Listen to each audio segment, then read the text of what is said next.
not as tough as.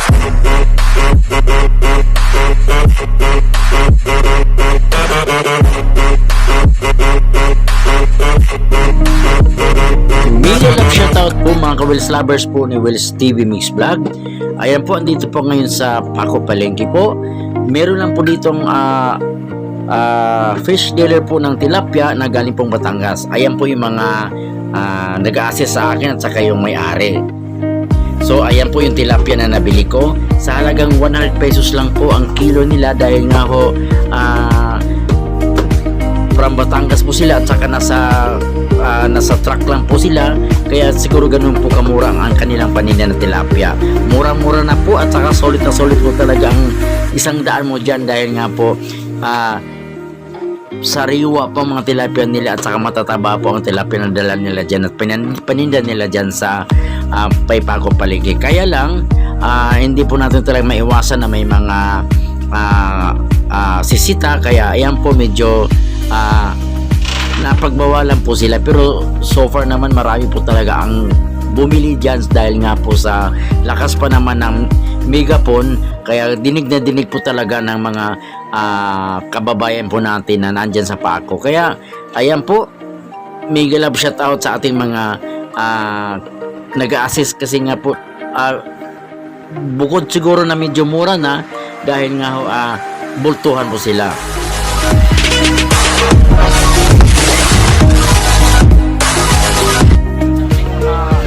Ito po'y galing po ng Batangas. Ito ay murang-mura na lang dahil nga pabalik na po sila ng Batangas. Ang tilapia nila is halagang 100 na lang po ang kilo dahil nga pabalik na sa Batangas. Ito po ay kulay itim na tilapia. Ito po talaga ang paborito po ng mga mamimili dahil nga pag ibang kulay kasi ng tilapia parang hindi sila ganun ka-excited pumili dahil nga daw hindi galing ng Batangas. Pero pag galing Batangas, certified talaga na mataba na, mas mura pa. Yan. Ito po Miguel at shout kay ano pangalan mo? Shoutout niya po, Jan Hassel. Yan, Jan Hassel. Kasi may ano kasi sila, may megapone, kaya marinig talaga ng lahat na mamimili dito sa Paco dahil nga, ayan po yung mga tilapia nila. Ayan po yung tilapia. Ayan, si ma'am bumili siya. Hello ma'am, thank you po sa kasi nga marami po talagang tumatangkilik pag halimbawa tilapiang Batangas talaga. Ayan. Ayan.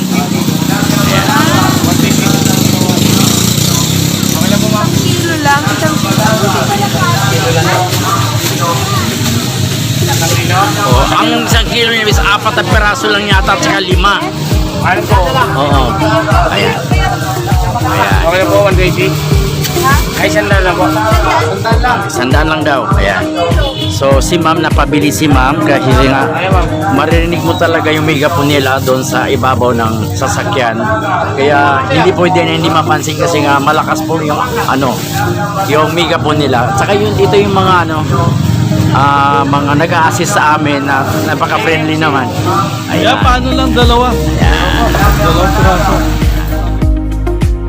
Ayan, medyo madilim lang po yung kuha ko kasi nga yung ilaw nila medyo hindi ganun kaliwanag dahil nga po nasa jeep lang po, sa truck lang po yung ilaw.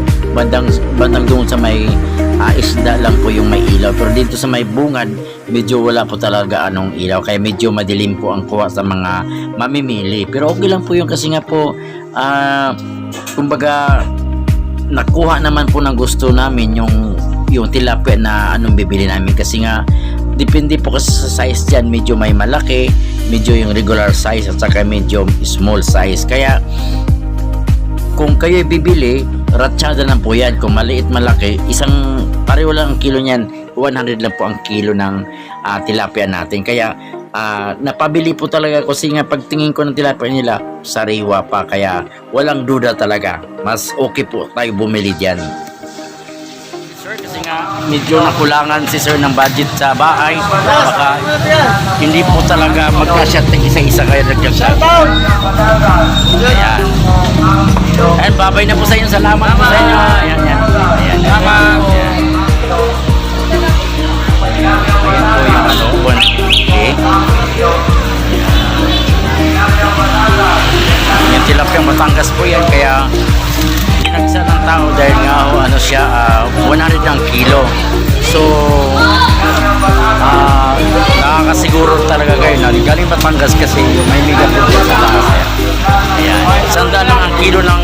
tilapia, Batangas natin.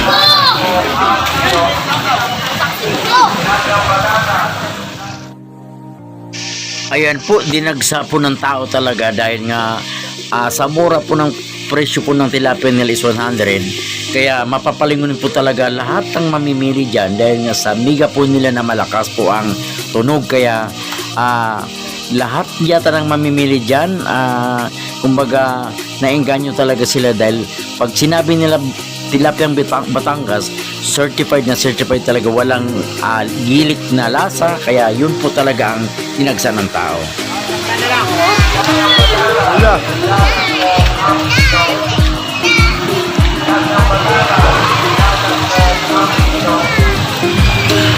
Yung ano nila, ayan yung megapon nila. Ayan. Tilapiyang Batangas, naglalang po ang ilaw. Tilapiyang Batangas, naglalang po ang ilaw. Tilapiyang Batangas, naglalang po ang ilaw. Tilapiyang Batangas, naglalang po ang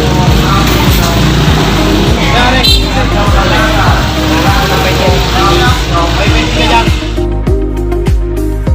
Ito po yung sasakyan nila, naka L3 300 yata ito.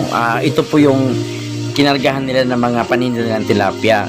So first time ko ito nakita dito sa Paco na mayroong ganitong palang paninda na 100 lang yung kilo ng tilapia na galing Batangas. Kaya ayan po, inikutan ko po yung sasakyan nila dahil nasa ibabaw po kasi yung megapon nila. Kaya dinig na dinig po talaga ng mga tao pag bumibili dyan ng mga paninda ng tilapia. Kaya ako din, kaya sabi ko, doon na nga ako sa malayo, doon ako sa unang kanto, pero narinig ko yung megapon, kaya napabalik po ako talaga. Ay, bumili akong tilapia.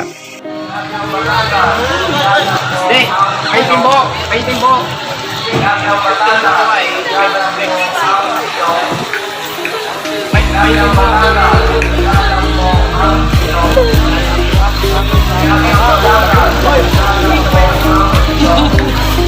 Maraming hinihili, dinagsana.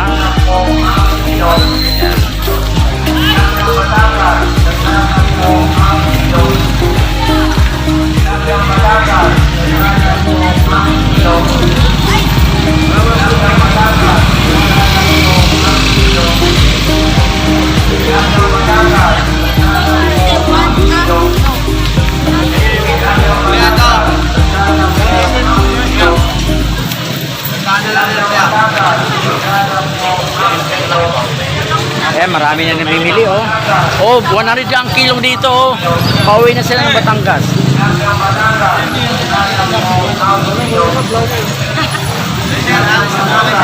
Oh, yan.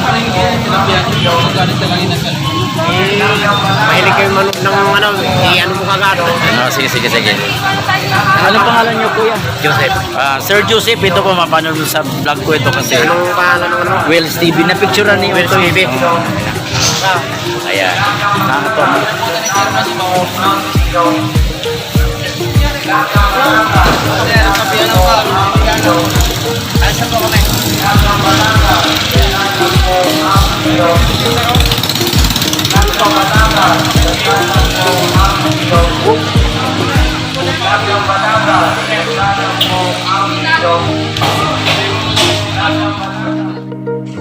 Ayan po yung si Sir Joseph po. May love siya sa Sir Joseph. Thank you po sa medyo may pasobra konti sa akin. Ayan, alam na. Pero sa dami-dami naman bumibili po talaga, mayroon pong sumita po sa kanila dahil nga bawal naman po talaga dyan mag-stay doon sa may kalsada na yan. Kaya may dumating po na list po, kaya pinagbawalan po sila doon sa pagtitina doon sa may harapan po ng malapit sa may simbahan lang naman dito sa may unang kanto, malapit lang sa may sa Ever na groceries.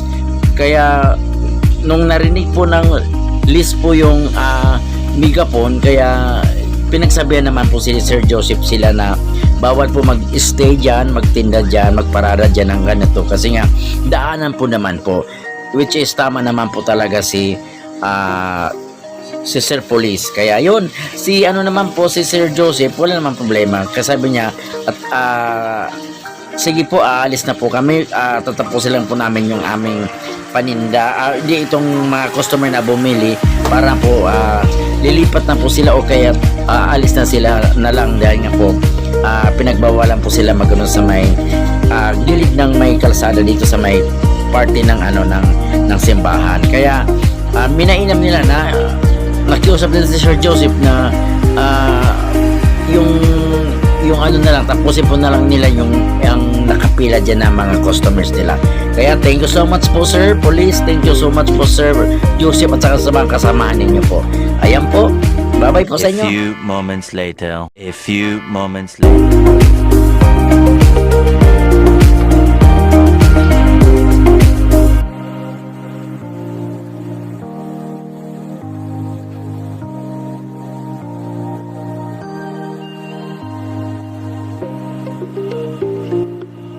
Ayan, natapos na po linisin po ang tilapia.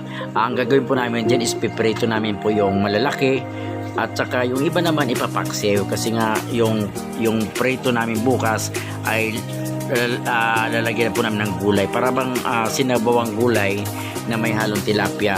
So, kailangan po natin talaga yung mag-isip po ng paraan kung ano po talaga dapat ang uulamin natin. Para po maiba naman po yung panlasa, kailangan po namin iprito po yung tatlo para lagyan po namin ng gulay bukas. O, di ba? So, sa halagang 100 pesos lang po ang tilapia na yan, sulit na po talaga ang aming ulam dahil nga ho, may pasobra po dyan. Kasi aming love shout out po kay Sir Joseph at saka sa mga kasamahan po niya na nag-assist po sa amin kasi dinagsa po talaga yung nila, yung paninda nila dahil nga nakamiga po sila, kaya madinig talaga po ng ating mga kababayan o mamimili diyan sa Paco Palengke ng sa may Paco Palengke. Sa labas niyan po sila ng church pero medyo pinagbawalan sila ng pulis kasi bawal nga po din talaga magtinda doon sa may harapan ng simbahan, saka nakamiga po sila. Kaya siguro nakiusap naman yung si Sir Joseph na aalis na sila at saka hindi naman po nag-aalit yung pulis. Pinagsabihan lang po sila na bawal po magtinda dito. Ayan po, thank you so much po sa lahat. Ayan po, thank you. Ayan po, sa hindi pa nakapag-subscribe po sa akin kay Wells TV Mix Vlog po, pag-subscribe na lang po sa aking channel and God bless po sa lahat. Everybody on the fake shit, I look around and feel like everybody is the fakest. I make this every day and I'm impatient, hoping one day I blow up from the basement. Statement, the top is so vacant, I don't hear shit.